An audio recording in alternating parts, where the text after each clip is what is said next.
What if I tell you there exists a keyboard that can learn to adapt itself, depends on how you use it? Introducing the DrunkDeer A75 Ultra, the spiritual successor to the A75 Pro that was released around 9 months ago. The A75 Ultra is DrunkDeer's direct response to Wooding's ADHE in terms of quality and performance. Now, the box itself is a huge step up from its previous generations, being the A75 Ultra has the actual keyboard along with the RGB lit up on the display. It's very shiny. Now, if you compare that to the A75 Pro's case, it's kind of boring. It only has the outline of the keyboard, the layout, the info of the keyboard, yada yada. There's nothing on the back. You have all the features with automatic calibration. We'll get to that later.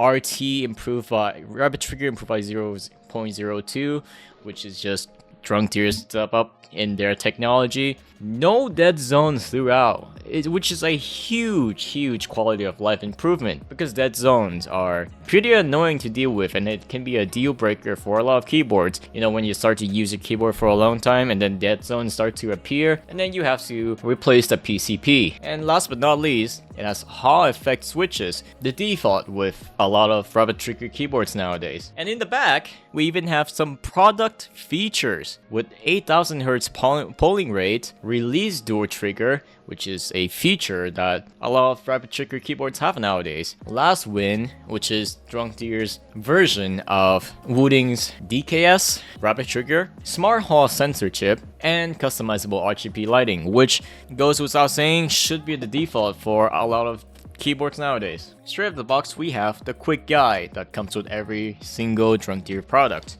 A keycap puller, I have so many of these already, but this one is especially nice because this one can actually get into the switch clip that allows me to get the switches off easier.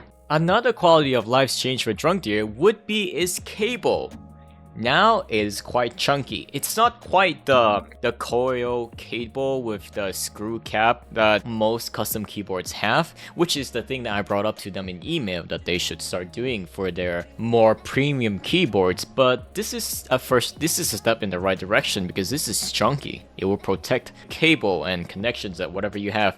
USB-C, of course. And when you compare to DrunkDeer's old keyboard, this is braided and it feels nice, it feels soft, but this feels more secure. It also matches the keyboard's keycap.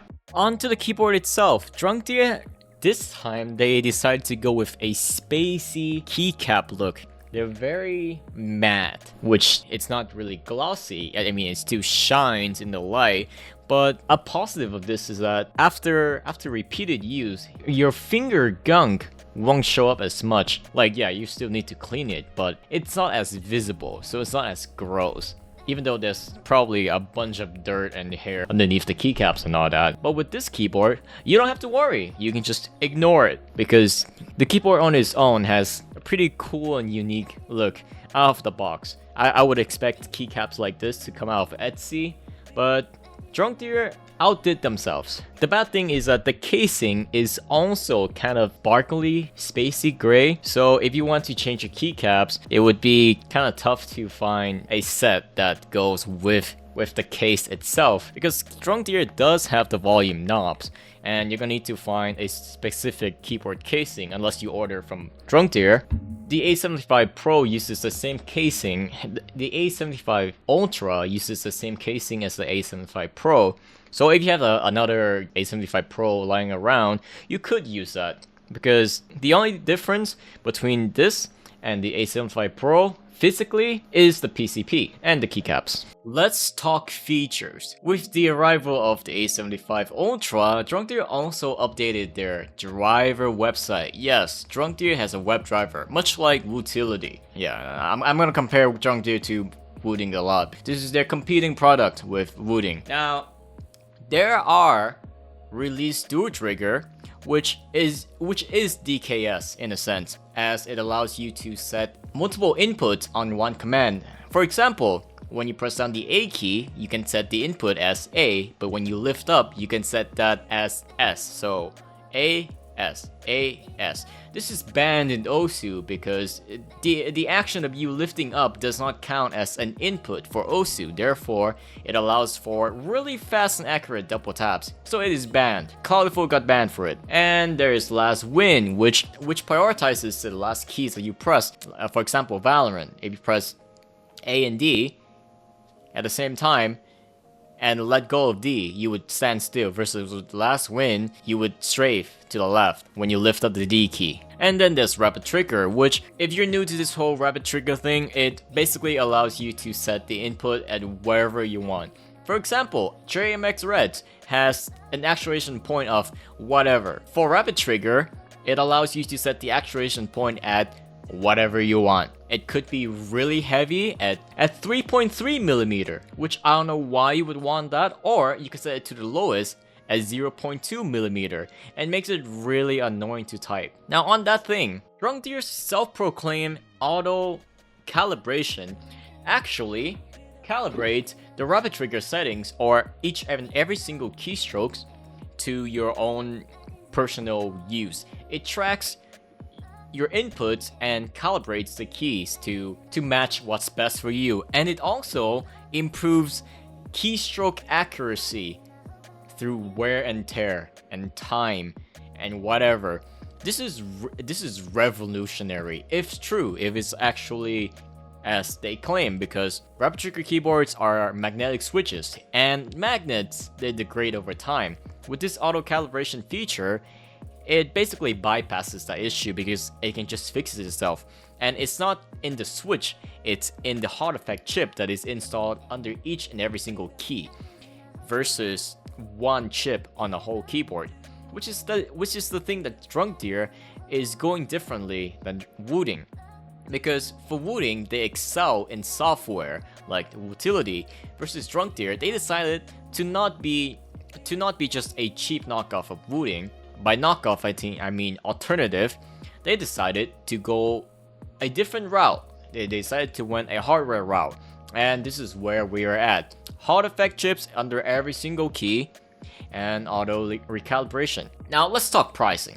The DrunkDeer A75 Ultra will cost you $160. However, there is an ongoing sale, pre-order, that will knock the price down just a bit, and if you use code berry727, you get $10 off. Now compare that to its previous predecessor, the A75 Pro, which is sitting at $140. Now for the $20 price difference, you get auto recalibration, 8000 Hz polling rate, and different switches. Oh yeah, talk about different switches. Here's a sound test.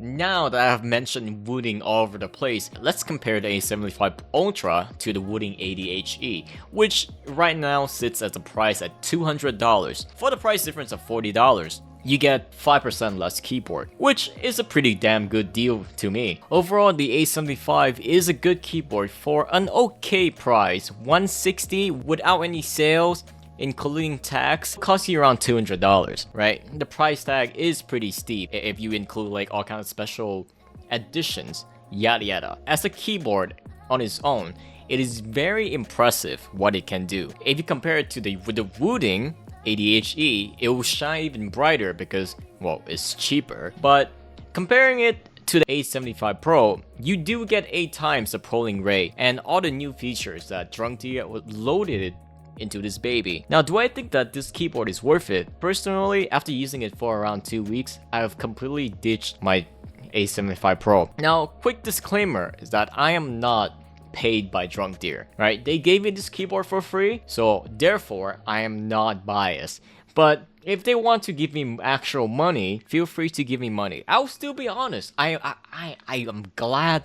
I will gladly be paid, to be honest. Do I recommend this keyboard? Yes, if you have $160 lying around somewhere. If you want a good keyboard that's won't break your wallet, get the A75. The Pro version is just the aluminum case.